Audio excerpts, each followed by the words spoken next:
আপনি কি জানেন ভাই, আয়াতুল্লাহ কামিনী আল্লাহকে বিশ্বাস করে না, আল্লাহকে মানে না, যে কারণে আল্লাহ ইরানের বিজয় দেয় নাই ভাই। চমকে গেছেন, গালিগালাজ করবেন, মেরে ফেলবেন। আগে আমি ছোট্ট একটা উদাহরণ দিয়ে বুঝাই, যদি আমি আপনাদেরকে না বুঝাইতে পারি কিভাবে আয়াতুল্লাহ কামিনী আল্লাহকে বিশ্বাস করে না, আল্লাহকে মানে না, তারপর আমাকে আপনারা যা ইচ্ছা তা করতে পারবেন। আগে পুরো বয়সটা না শুনে কেউ গালিগালাজ করবেন না। আজ থেকে নবীজি পৃথিবী থেকে চলে গেছে প্রায় ১৫০০ বছর হইতাছে ভাই। নবীজি সাহাবীরা চলে গেছে প্রায় ১৫০০ বছর হইতাছে। আপনি বুকে হাত দিয়ে বলতে পারবেন কোন একটা মুসলিম কান্ট্রি অন্য একটা দেশের সাথে যুদ্ধ করে যুদ্ধে জয় ছিনিয়ে আনতে পারছেন? না ভাই, আনতে পারে নাই। অথচ সেই আল্লাহ লাখ লাখ কাফের বিরুদ্ধে মাত্র ৩১৩ জনের বিজয় দিছিল ভাই। যে আল্লাহ ফিলিস্তিন ধ্বংস হয়ে গেছে তারপরেও বিজয় দেয় নাই, সেই আল্লাহ ৩১৩ জনের বিজয় দিছিল। কিন্তু কেন ফিলিস্তিন ইরানকে বিজয় দেয় নাই ভাই? কারণ তারা আল্লাহকে মানে না ভাই।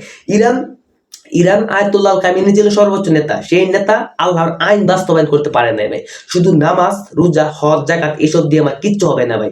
সূরা কোরআনের একটা অক্ষর না মানার কারণে কাদিয়ানি কাফেরে পরিণত হয়েছে ভাই। শুধু নামাজ, রোজা, হজ, যাকাত এসব মিলিয়ে কোরআনের সর্বোচ্চ ১৫০ থেকে ২০০ আয়াত আছে। আর বাকি বাকি আয়াতগুলো আপনি কি করবেন? প্রায় ৫০০০, ৬০০, ৯০০ এইগুলো আয়াত আপনি কি করবেন ভাই?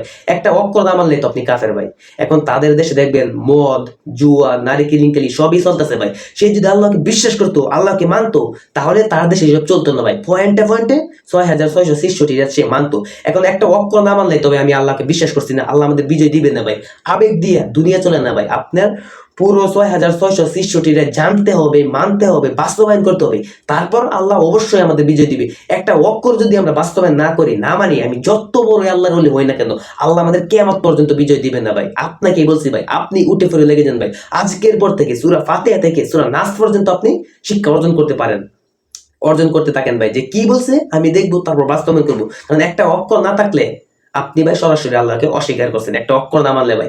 এখন আপনি মিলিয়ে দেখেন ভাই যে কেন আল্লাহ ইরান ফিলিস্তিনকে বিজয় দেয় নাই।